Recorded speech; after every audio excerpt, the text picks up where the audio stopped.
দেখতে দেখতে আমাদের জমির ধানগুলো কাটা একেবারে শেষ পর্যায়ে চলে এসেছে। এটা মূলত একটা নিচু এবং দোলা জমি। বাদিয়াছড়া বিলের কাছে আমাদের এই নিচু জমিটা রয়েছে।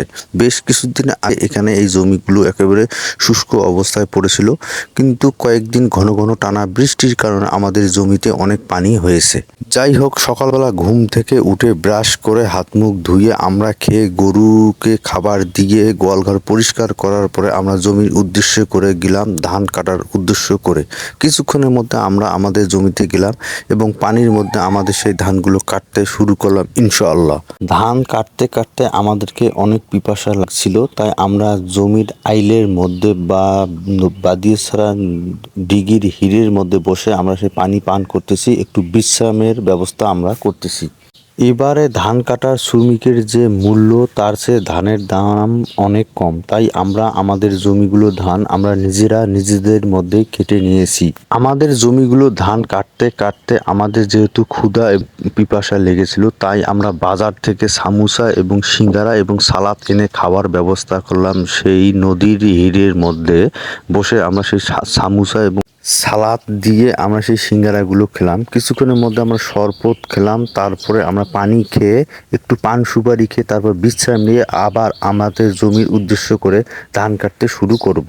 আমাদের কুড়িগ্রাম জেলার ট্রেডিশনাল এবং ঐতিহ্যবাহী সেটা হচ্ছে, আপনি যদি জমিতে কখনো কাজ করেন সেটা হচ্ছে আপনাকে অবশ্যই পান সুপারি খেতেই হবে, কারণ এটা আমাদের সেই কুড়িগ্রাম জেলার একটা ঐতিহ্যবাহী ট্রেডিশনাল। যাই হোক, আমরা যেহেতু সিঙ্গারা সামোসা খেলাম, অনেক ছেলে পেলে আমাদের এখানে আসছে। দেখেন, কিছুক্ষণের মধ্যে আমরা পান সুপারি বানাইতেছি এবং পান সুপারি খাবো। পান সুপারি খাওয়ার পর আমরা একটু বিশ্রাম নেব। কাজ যেহেতু আমাদের একেবারে শেষ পর্যায়ে চলে এসেছে, তাই আমরা একটানা 10 থেকে 15 দিন ধান কাটার কাজ করলাম, তাই আমাদের ধান কাটার কাজ একটু অলসতা এসেছে। কিছুক্ষণের মধ্যে আমাদের বাসা থেকে একটা পাওয়ার টুলি নিয়ে গিয়ে আমাদের সেই ধানের আটিগুলো পাওয়ার টুলির মধ্যে বাসায় এনে ধান মাড়াই করার পর পরের দিন রোদ্রে শুকানোর ব্যবস্থা করব। রোদ্রে শুকানোর ব্যবস্থা করার পর আমরা সেই ধানগুলো পাইকারের কাছে বিক্রি করব ইনশাআল্লাহ। ধানের বাজার যেহেতু একেবারেই কম, তারপরও ধানগুলো আমাদের বিক্রি করা লাগবে, যেহেতু টাকা পয়সার অনেক প্রয়োজন আছে।